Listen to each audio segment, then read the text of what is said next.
Film कुछ अलग होने वाली है। सबसे अच्छी बात है इस फिल्म की कि ये कहानी एक सच्ची घटना पर आधारित है। दोस्तों, ये कहानी योसी नाम के एक आदमी की है जो कि अमेज़न के घने जंगल में भटक जाता है और क्या वो उस जंगल से बाहर निकल पाता है या नहीं, चलिए जानते हैं। दोस्तों, इस फिल्म के लीड कैरेक्टर हैं हमारे हैरी पॉटर भैया, जिनको कि आपने हैरी पॉटर मूवीज़ में देखा होगा, जिनका नाम होता है योसी घिन्सबर्ग।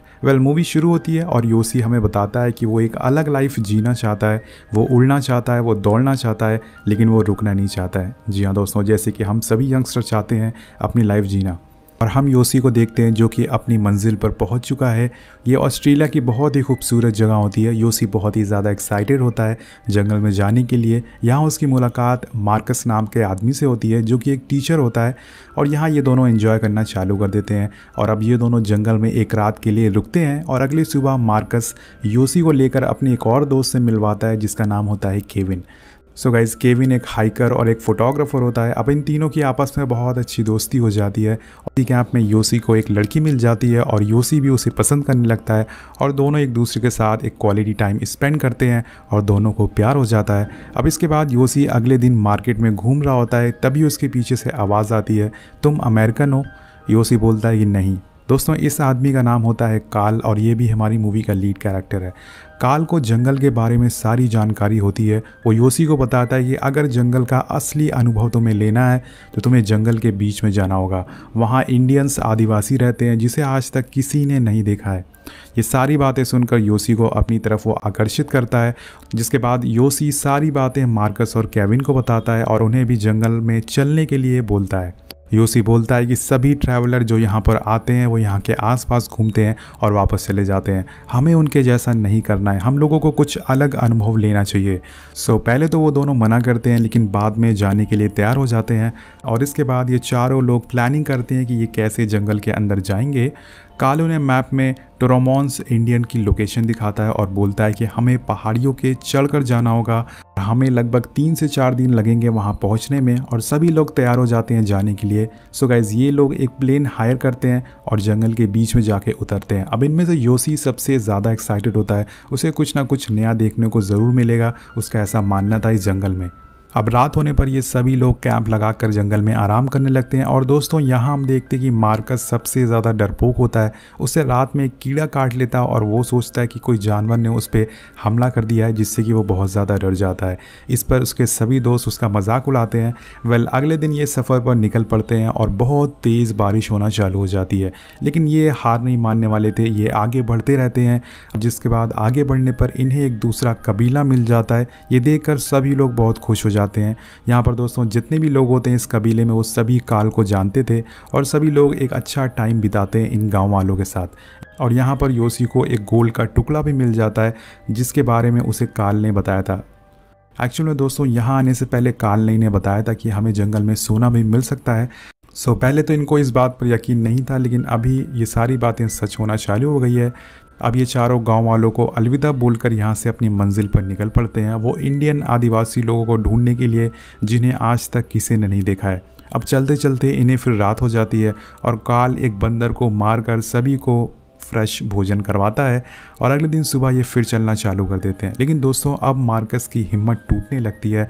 चलते चलते उसके पैरों में छाले पड़ जाते हैं और उसके पैरों की बहुत ही बुरी हालत हो जाती है, क्योंकि मार्कस सबसे कमज़ोर होता है इनमें से और उसकी वजह से इनको फिर से एक दिन के लिए वहीं जंगल में रुकना पड़ता है। यहाँ पर योसी और केविन आपस में बात कर रहे होते हैं कि मार्कस लड़कियों की तरह बिहेव कर रहा है, हमें उसे इस ट्रिप पर नहीं लाना चाहिए था। अगर वो ऐसे ही करता रहा, अगर वो ऐसे ही धीरे धीरे चलता रहा तो कुछ दिनों में बरसात चालू हो जाएगी और हम यहीं फंस जाएंगे। अगली सुबह होने पर मार्कस की हालत और ज़्यादा ख़राब हो जाती है और वो सही से और ज़्यादा चल नहीं सकता है। अब यहाँ पर जो कार्ल होता है वो बोलता है कि कबीला पहुँचने में अभी भी 3 से 4 दिन लग सकते हैं और मार्कस चल नहीं सकता है, जिस पर योसी बोलता है कि कोई बात नहीं, हम उसे उठा कर ले जाएंगे। इस बार पर कार्ल हंसने लगता है और बोलता है कि ऐसा पॉसिबल नहीं है। कार्ल यहाँ पर सभी को वापस जाने के लिए बोलता है, लेकिन योसी इतनी दूर से यहाँ तक आया है और अब वो हार नहीं मानने वाला है। जिसके बाद केविन एक बीच का रास्ता निकालता है। वो बोलता है कि हम पानी के रास्ते जाएंगे जिससे मार्कस को चलना ना पड़े। काल उन्हें बताता है कि इतना आसान नहीं है नदी के रास्ते जाना, उसमें हमारी जान भी जा सकती है। लेकिन ये तीनों किसी तरह से उसे मना लेते हैं और एक राफ्ट बनाना चालू कर देते हैं और बहुत मेहनत के बाद एक राफ्ट बनकर तैयार हो जाती है।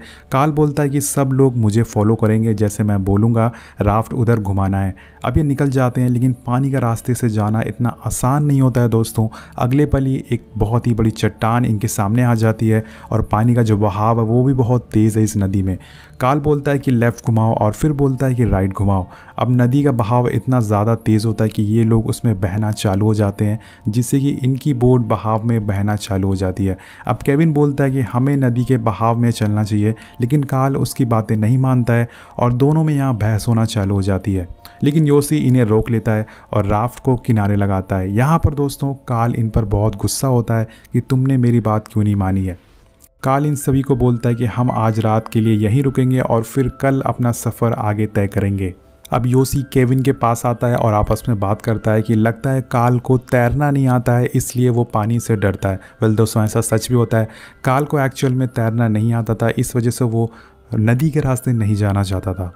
और अब इसी तरह से जंगल में रात काटने के बाद अगला दिन भी आ जाता है, लेकिन काल यहाँ पर अपना इरादा बदल लेता है। वो पैदल चलकर जाने के लिए बोलता है और इस बात को सुनकर इनकी परेशानी और ज़्यादा बढ़ जाती है, क्योंकि काल इनकी बातें मानने से इनकार कर देता है। यहाँ पर जो मार्कस होता है वो भी फैसला लेता है कि वो काल के साथ पैदल ही चलकर जाएगा।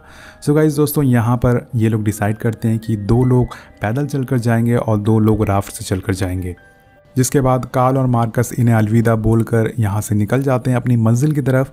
और वो भी सही से नहीं चल पा रहा था, लेकिन फिर भी उसके अंदर जुनून होता है, उसके अंदर हिम्मत होती है। वो बोलता है कि मैं अपनी मंजिल पर पहुँच जाऊँगा जैसे भी। इधर केविन और योसी भी राफ्ट लेकर निकल पड़ते हैं। वो दोनों बहुत ही ज़्यादा खुश होते हैं, क्योंकि अब सारा कंट्रोल राफ्ट का उनके पास था। ये दोनों आगे बढ़ना चालू कर देते हैं, लेकिन ये सफ़र इतना आसान नहीं होने वाला था।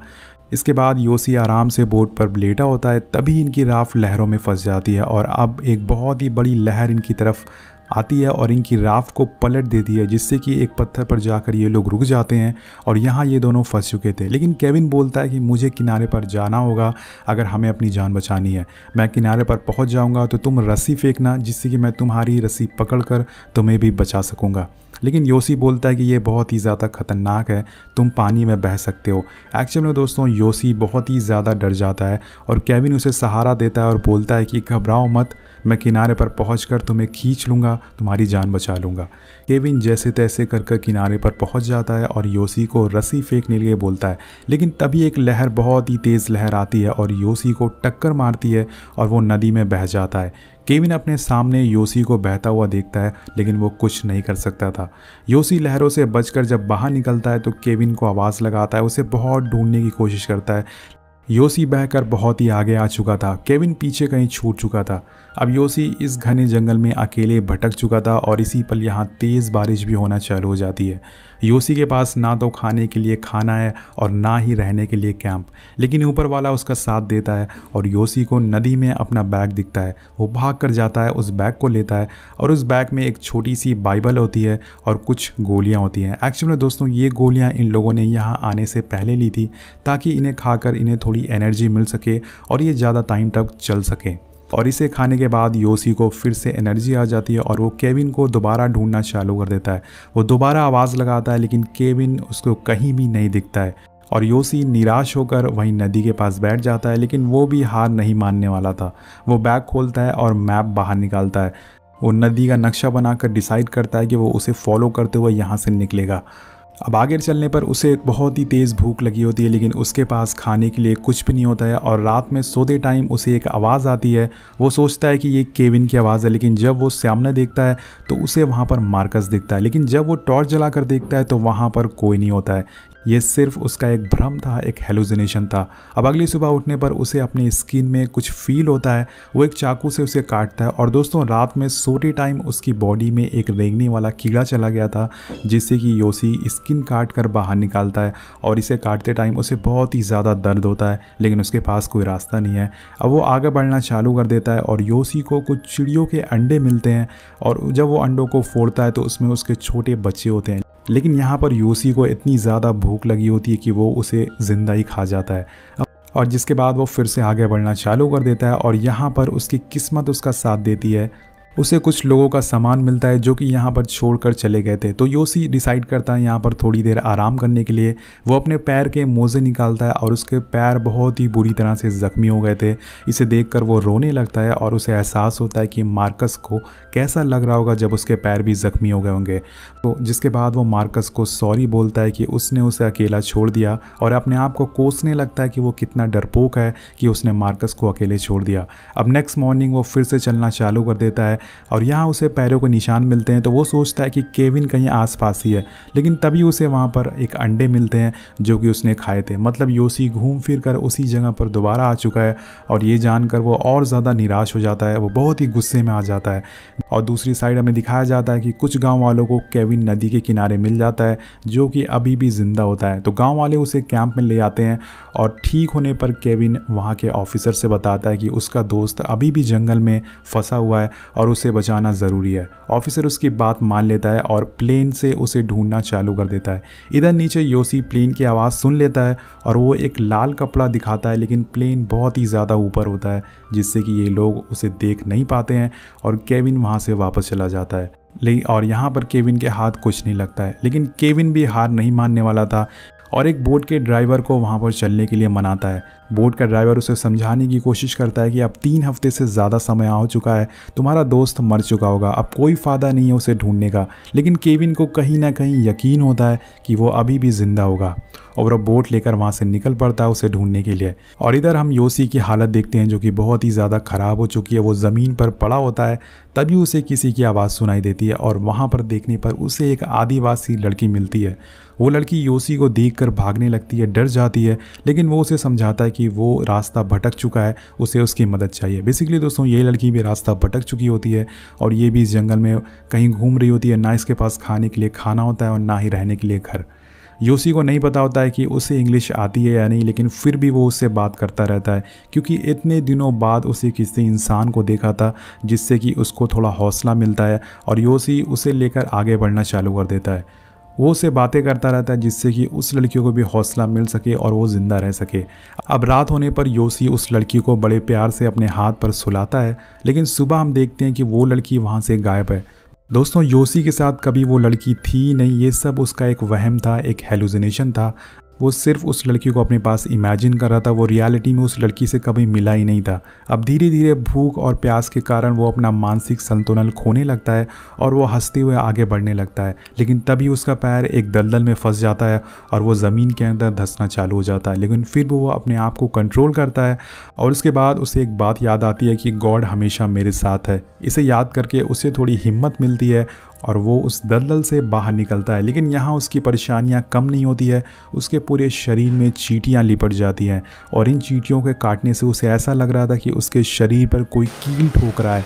जी हाँ दोस्तों, उसे इतना ज़्यादा दर्द हो रहा था। इसी पर उसे अपनी सारी ज़िंदगी फ्लैशबैक में दिखाने लगती है और थोड़ी राहत मिलने पर वो नदी के किनारे पहुंच जाता है और वहाँ पर एक टर्टल से मिलकर उसे बात करना चालू कर देता है। योसी पूरी तरह से उम्मीद छोड़ चुका है कि उसे कोई बचाने वाला यहाँ पर आने वाला है और वो खुले आसमान को देखकर यहीं पर सो जाता है। और अगली सुबह हम देखते हैं कि केविन बोट लेकर उसे ढूंढने पहुँच जाता है उसके पास। वो वहीं जाता है जहाँ पर वो योसी को छोड़कर आया था, लेकिन योसी उसे कहीं भी नहीं दिखता है और निराश और हताश होकर केविन यहाँ से जाने लगता है। लेकिन तभी योसी की आँख खुलती है और वो केविन को देख लेता है। लेकिन यहाँ पर दोस्तों योसी इतना ज़्यादा कमज़ोर हो चुका था कि उसकी आवाज़ नहीं निकलती है मदद के लिए, लेकिन ऊपर वाला गॉड योसी के साथ होता है। केविन जाते हुए उसे देख लेता है और ज़ोर से चिल्लाता है, योसी मैं आ रहा हूँ, तुम डरना मत, मैं यहाँ पे आ रहा हूँ। और यहाँ पर केविन अपनी बोट घुमाता है और योसी की जान बचा लेता है। इसीलिए कहते हैं कि दोस्त एक ही बनाओ, लेकिन वो सच्चा होना चाहिए, जैसे कि केविन वो सच्चा दोस्त था जिसने कि कभी हार नहीं मानी और वो फाइनली योसी को लेकर गाँव में पहुँच जाता है। पूरे गांव वाले बहुत ही शौक नज़रों से योसी को देखते हैं कि वो अभी भी ज़िंदा कैसे है। योसी यहाँ पर केविन का शुक्रिया अदा करता है कि उसने उसकी जान बचाई, जिस पर केविन भी उसे शुक्रिया बोलता है कि उसने भी पहले उसकी जान बचाई थी और ये भी उसका फ़र्ज़ था। जिसके बाद अब एक बच्ची योसी के पास आती है और उसे एक फूल देती है, जिसके बाद सभी गांव वाले योसी के पास आते हैं और गॉड का शुक्रिया अदा करते हैं कि उसने उसे ज़िंदा रखा था। यहाँ पर मूवी ख़त्म हो जाती है दोस्तों और ये एक बहुत ही अमेजिंग सर्वाइवल मूवी है। ये कहानी